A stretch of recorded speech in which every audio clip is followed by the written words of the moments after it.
Portanto, eu sou engenheira de materiais, mas hoje em dia, portanto, esta é a minha formação, mas hoje em dia eu posso dizer que sou mais bioengenheira do que propriamente só engenheira. Então, e o que é isso de um bioengenheiro? Um bioengenheiro cria soluções olhando para a biologia e usando a biologia como uma ferramenta para criar essas mesmas soluções, ok?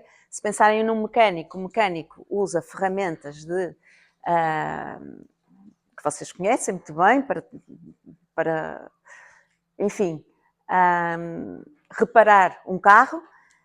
Os engenheiros e os bioengenheiros usam ferramentas para reparar as pessoas, não é? E, portanto, esse é o papel do bioengenheiro. Isso pode ser feito diretamente no nosso corpo, mas pode ser feito através de técnicas de diagnóstico, de inteligência artificial, pode ser feito em muitas vertentes. E tudo isso acaba por conciliar-se, juntar-se numa área multidisciplinar que se chama a bioengenharia, está bem? E, portanto, é um bocadinho sobre isso que eu queria falar. Mas como eu percebi que não há só aqui bioengenheiros, não há só aqui cientistas, nem há só aqui engenheiros, eu vou falar um bocadinho de história. Então, conseguem ler o que está aqui? Se calhar está muito pequenino, mas também, mesmo que tivesse grande, se calhar não conseguiam perceber o que está aqui, porque eu também não consigo perceber. Então, este é um texto hindu, que é conhecido como Sushruta Samhita. Este é um dos primeiros documentos escritos sobre técnicas de medicina cirúrgica. Ok, isto está no Museu de Arte em Los Angeles. E o que é mesmo muito interessante é que isto foi escrito 2000 anos antes de Cristo, e uma das coisas que descreve aqui é um procedimento cirúrgico em que o cirurgião está a retirar a pele de uma zona do paciente para colocá-la para reparar aqui o lóbulo da orelha. Imaginem, vocês recordam-se nesta altura os grandes senhores usavam aquelas joias muito pesadas, então a reparação dos lóbulos era uma coisa que se fazia, e vocês estão aqui a ver já como este cirurgião encontrou uma solução de bioengenharia para solucionar este problema. Tem também nestes escritos um outro relato de uma pessoa que tinha uma ferida no nariz e ao qual lhe foi retirada a pele da testa para colocar no nariz. Eu não sei como é que essa pessoa ficou. Não seria a melhor solução retirar da testa, seria, não sei, se calhar nos dias de hoje, não se retiraria da testa, mas sim, está lá escrito isso. Portanto, como nós vemos, este conceito de ir buscar à biologia técnicas e soluções tem vindo a ser utilizado ao longo dos anos. Esta é uma linha temporal que eu também achei interessante trazer aqui, e começando exatamente 2000 anos antes de Cristo, e perceber como é que nós evoluímos em termos de, lá está, peças sobressalentes para a nossa oficina mecânica do corpo. Vocês reconhecem muitos daqueles materiais, por exemplo, uma prótese do fémur ou um implante dentário. Portanto, são materiais que são à base de metais, muitas vezes, ou materiais de plástico, polímeros, que não são de todo muito parecidos com o tecido biológico, são muito sintéticos. Então, aquilo que tem vindo a ser a tendência evolutiva dos últimos anos é começarmos a desenvolver, nós os engenheiros, começarmos a desenvolver materiais que sejam mais biomiméticos, que sejam mais parecidos com o nosso organismo. E então, porquê é que é importante criarmos condições para termos peças sobressalentes mais parecidas com as nossas? Porque, de facto, vamos ter melhores resultados, não é? Vamos ter melhores resultados. E isso já estava na cabeça daquele cirurgião hindu que fez aquela operação. E porquê é que nós vamos ter mais resultados? Porque passamos do conceito de reparar para materiais que sejam bioativos e consigam regenerar. Muitos de vocês, nas vossas disciplinas de ciências, já falaram sobre medicina regenerativa. Quem é que sabe o que é medicina regenerativa? Ou já ouviu falar? Vá. Quem é que já ouviu falar de medicina regenerativa? Ok, portanto, vocês já percebem que nós conseguimos encontrar soluções para colocar o próprio corpo a autorregenerar-se. Atenção, isso ainda não se faz com os carros, mas nós já conseguimos fazer com o corpo humano, ok? Conseguimos fazer com o corpo humano, conseguimos colocar enfim, o nosso corpo a reparar sozinho. E quem pensou nisto tudo foi um cientista, aliás, até foram dois, mas quem começou mesmo foi Charles Vacanti, e este é um exemplo, foi em 1997, portanto já foi há muito tempo. E ele fez uma experiência muito simples, que foi colocar uma orelha de um material poroso nas costas de um rato, mas essa orelha tinha uma particularidade, ela estava povoada de células de cartilagem. E com o tempo, aquela orelha foi dando origem, as células foram produzindo cartilagem, aquela orelha foi dando origem a uma coisa cartilagínea muito parecida com uma orelha normal. O que é que aconteceu com esta experiência? Esta experiência foi muito comentada nos mídias, porque realmente quem olha para aqui tem um impacto visual enorme, não é? O que é que vocês pensam? Caramba, nasceu uma orelha nas costas de um rato. Então, nós podemos regenerar tecidos, nós podemos criar órgãos.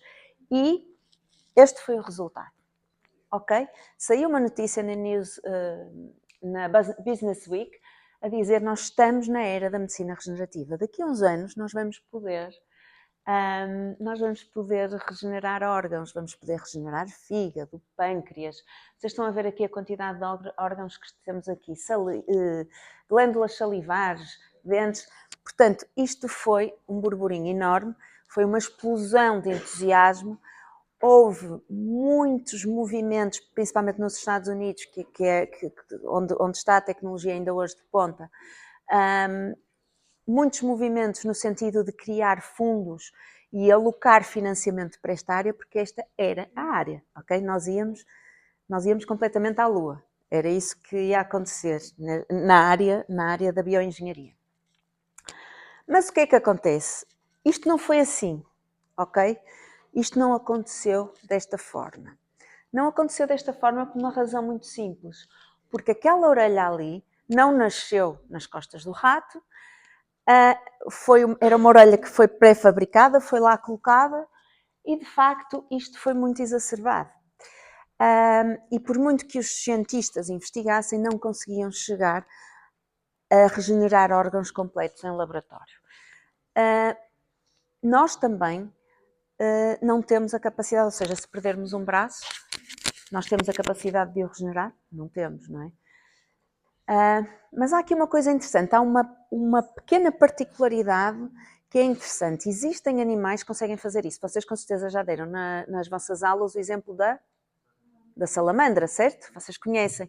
Também há um outro exemplo que é da estrela do mar, ou seja, quando perde um membro, regenera o membro.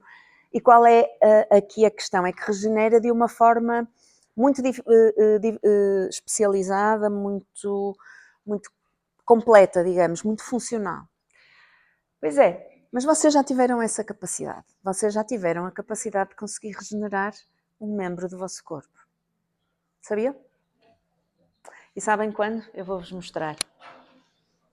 Aqui.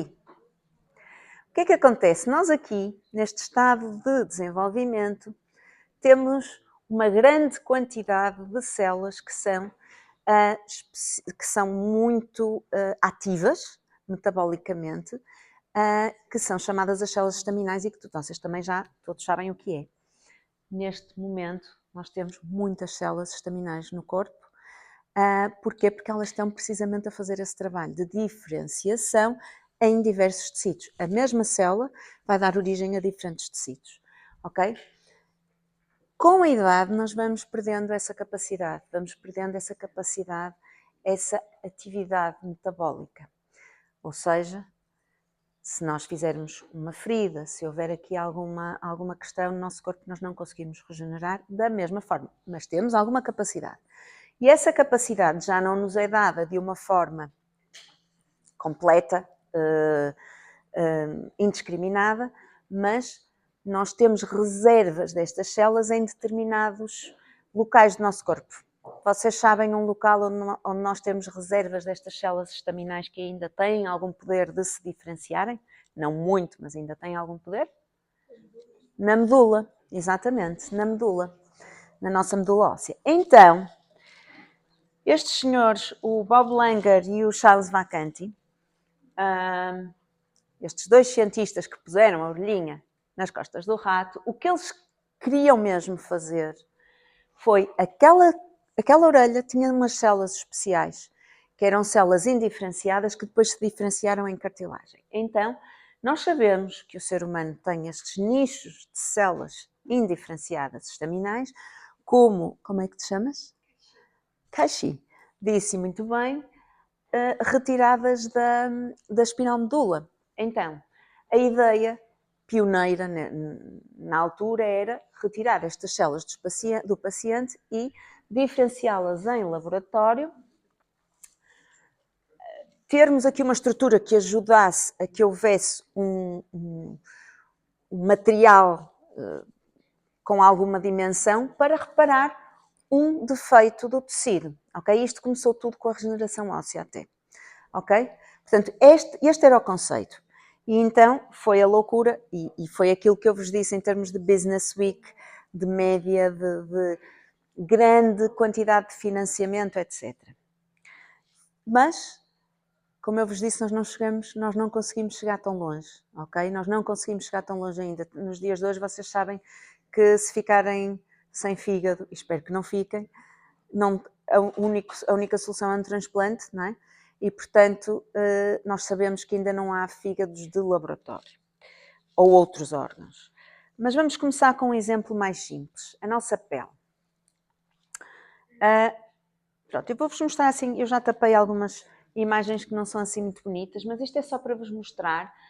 Quando nós temos uma ferida, e acreditem que há pessoas que têm feridas que duram meses e anos e que não fecham, são pessoas que têm diabetes, principalmente diabetes tipo 1, e quando fazem feridas, a regeneração está completamente comprometida. Portanto, quem tem determinado tipo de problemas, a resposta imune às vezes não é completa, não é, o processo inflamatório fica estagnado e não se consegue passar para a fase de regeneração.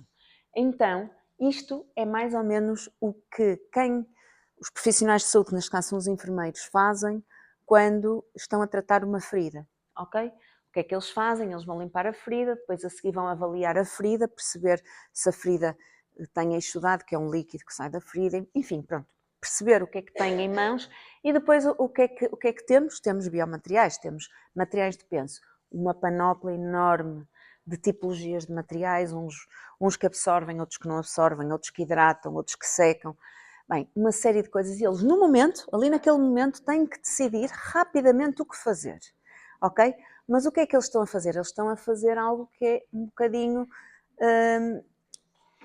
reparar o problema, mas não estão a promover o fecho da ferida, efetivamente, não estão a promover a regeneração.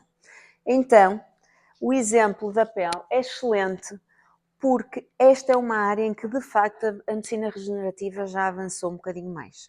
Porquê é que avançou mais na área da pele e não avançou noutras áreas, como, por exemplo, a regeneração de coração ou regeneração de osso, enfim? Porque a pele é uma área menos interventiva, pode-se experimentar mais, podem-se fazer mais ensaios clínicos, que as consequências para o paciente não são tão graves, porque a monitorização é muito mais fácil e caso haja algum efeito secundário, algum problema, pode-se atuar muito mais rapidamente. Então, aplicações que sejam menos invasivas e menos perigosas avançam mais na medicina, ok? Portanto, essa é a única razão.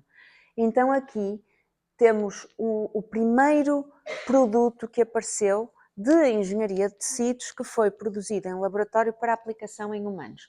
Vocês veem, do lado direito temos um corte histológico em que mostra a estrutura da pele e do lado esquerdo temos uma estrutura feita em laboratório com um material que depois foi povoado por células.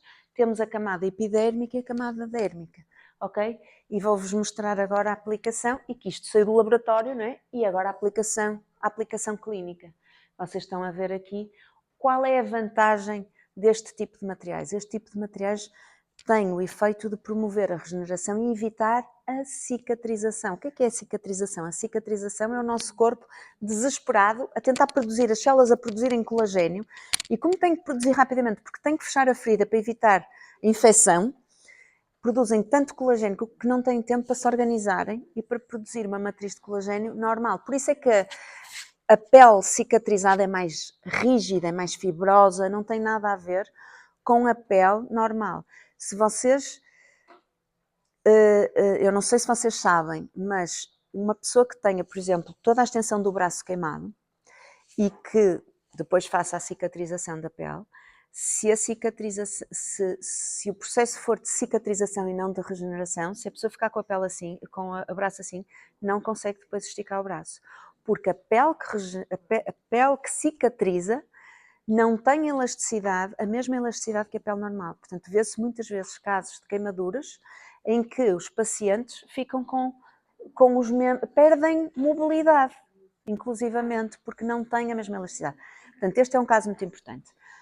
E pensando agora nos queimados, nós temos que pensar que esta abordagem da engenharia de tecidos é muito interessante. Mas vocês estão a ver aqui o tamanho das feridas?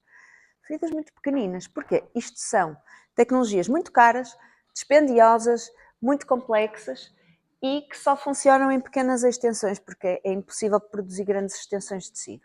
Então, a solução é encontrarmos estratégias da engenharia para conseguirmos produzir de uma forma ampla este tipo de tecidos. E hoje em dia já se pensa muito em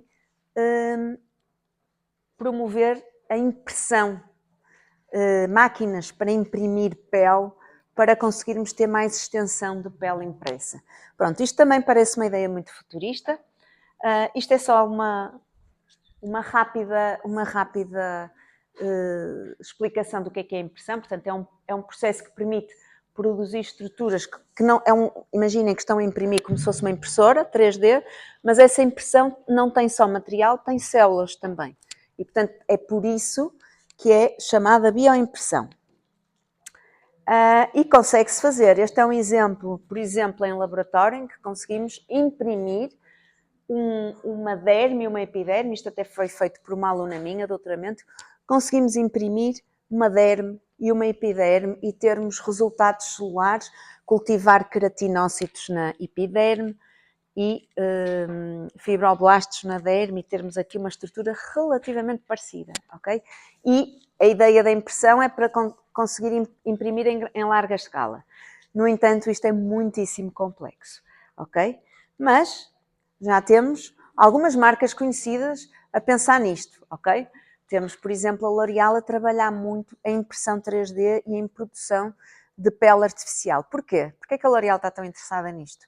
Nem sequer é tanto para aplicar em feridas, mas é mais para fazer modelos de pele para estudar os cosméticos, porque agora os cosméticos não podem ser testados em animais. Portanto, isto também já vos dá para pensar numa aplicação interessante da engenharia de tecidos, que ainda é mais limitada para a aplicação em humanos, mas como modelos celulares para substituir a utilização de animais em experiências, é uma ideia muito, muito interessante. E a Comissão Europeia, neste momento, deu diretrizes de proibir qualquer estudo em animais com cosméticos. Portanto, L'Oréal são os melhores a fazer desenvolvimento de pele sintética, digamos, de engenharia de tecidos.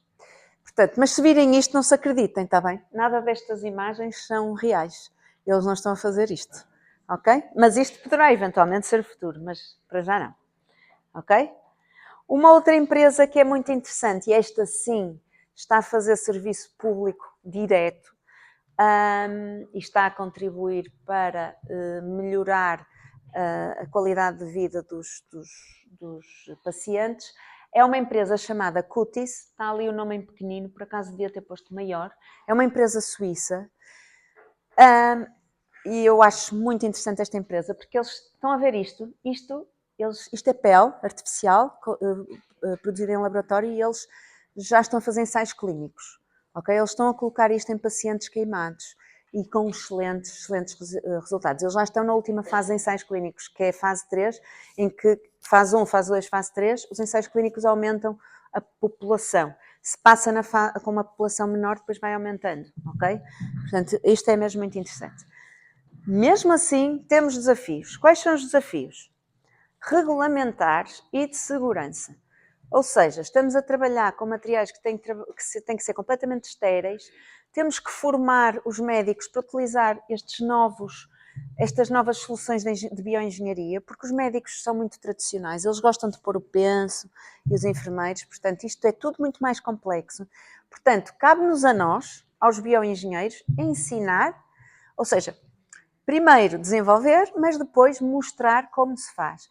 E validar e criar normas, criar legislação para que tudo seja ético, seguro e confiável também, não é? Pronto. E, portanto, existe muito espaço para conseguirmos trabalhar aqui. O que é que está a falhar? Eu vou-vos colocar aqui 3 coisas que estão a falhar. Os modelos, por exemplo, que a L'Oréal usa são muito, muito simples ainda. Só tem derme e epiderme. A pele é mais complicada do que isso, é ou não é? Nós temos pelos, temos glândulas sebáceas, o suor, temos terminações nervosas, vascularização, temos muita coisa, ok? Portanto, há muita coisa para descobrir. Depois faltam as matrizes, onde vamos colocar as células para que aquilo possa ser realmente uma base interessante e parecida com a nossa pele. E depois também faltam sistemas circulares. Hoje em dia fala-se muito em circularidade.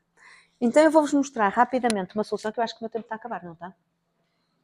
Falta um bocadinho? Pronto. Então, que é um projeto que foi desenvolvido aqui na universidade também, no meu grupo de investigação. Portanto, o meu grupo de investigação chama-se Biomaterials and Biomedical Technology. Portanto, nós trabalhamos com materiais naturais e de origem biológica e com tecnologias também. Usamos essas duas áreas.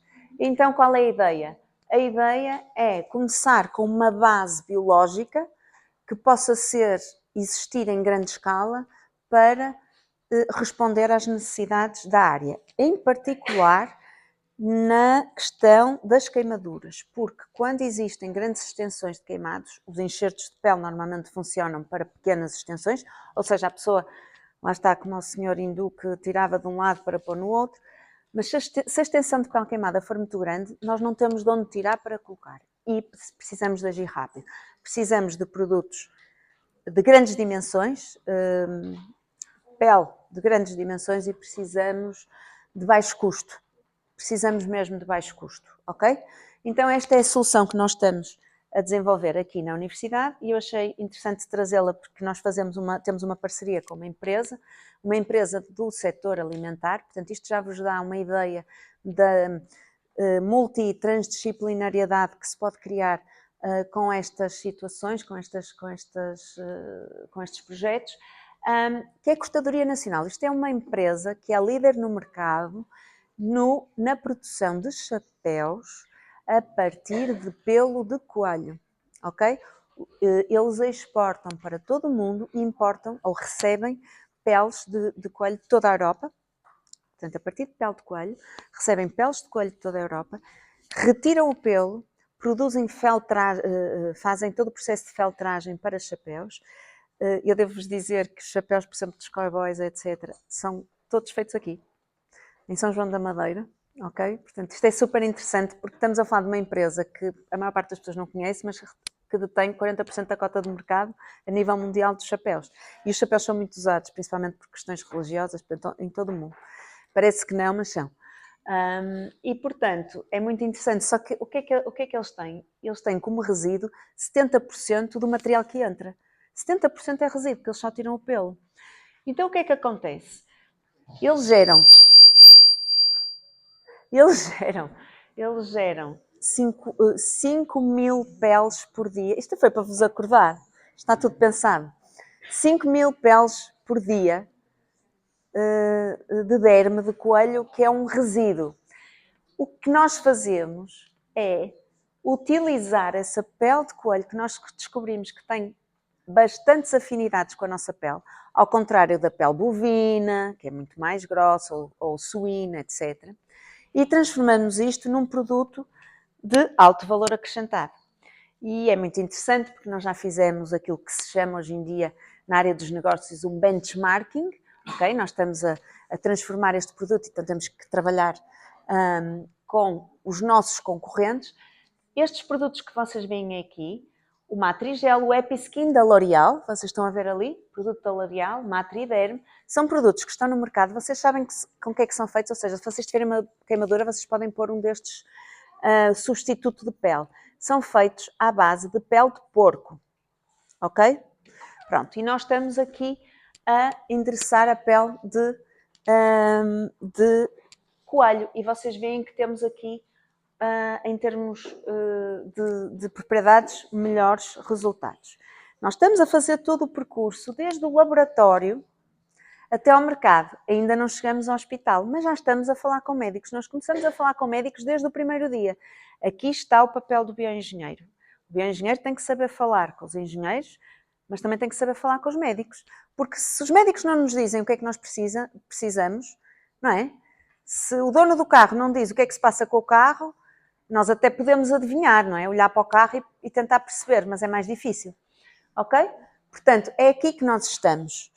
E o que é que nós já fizemos? Nós já começamos a implementar o processo de fabrico desta pele artificial, que não é artificial, mas é uma pele de origem biológica, na própria empresa. Nós já escalamos o processo. Diz ali que 40% já foi escalado. Neste momento posso dizer que 100% já foi escalado. Portanto, todo o material nós já recebemos, nós já produzimos pedaços de pele assim, já estamos a fazer estudos in vitro com células e vamos, agora no próximo mês, começar a fazer estudos em animais, ok?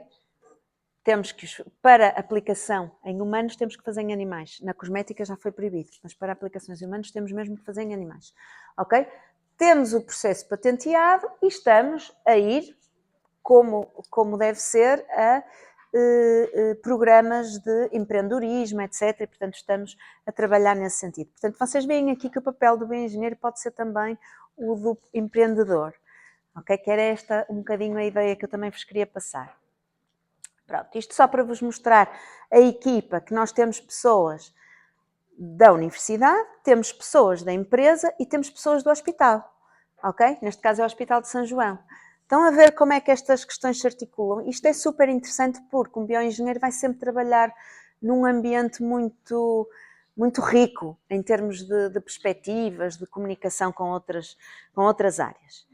Pronto, então este foi aqui o exemplo que eu trouxe, vocês podem ver, eu até podia ter trazido aqui um pedacinho, mas depois vocês se quiserem podem passar no laboratório, eu posso-vos mostrar como é que é o material. Deixo só aqui um grande obrigada à minha equipa, que coordeno, digamos, com todos estes bioengenheiros, ok? Não sei se estará alguém que eventualmente daqui a uns anos, mais tarde, poderá ou não integrar esta equipa. Não se esqueçam de olhar aqui para de tirar aqui este QR Code, que é a nossa página. Façam o favor de ir lá e entrar. O que é que eu tenho a dizer? Esta é uma profissão extremamente desafiante, porque ao contrário do que vocês podem pensar, um cientista não é aquela ideia do cientista louco, é preciso muita disciplina, muito rigor, trabalho diário, muita mitigação de risco e muito planeamento, ok? Nós trabalhamos tal qual como numa empresa, temos controle de qualidade, temos tudo aquilo que é necessário para conseguirmos trabalhar de uma forma o mais rigorosa e profissional possível. Portanto, a investigação deve ser encarada como uma profissão tão profissionalizada como outra qualquer. Neste ambiente super rigoroso e trabalhando em high standards, nós temos sempre tempo para nos divertirmos um bocadinho. Era essa a ideia que eu queria deixar. Vocês ainda estão a pensar no que é que vão escolher. Aprendam a escolher bem. A ideia de escolher bem, principalmente, é procurar trabalhar com quem vos inspire, ok? Porque hoje em dia as pessoas são quem vos vão valer e quem vos vão diferenciar. E vocês são todos diferentes, são todos especiais. Portanto, quando procurarem aquilo que querem fazer, procurem nos cursos pelas pessoas, com quem vos vai dar as aulas, quem são as pessoas que estão por trás de cada opção que vocês possam ter. Desejo-vos a maior sorte e pronto. Isto agora era para mim, agora era para me calar. Desejo-vos a maior sorte e estou aqui disponível para aquilo que precisarem. Obrigada.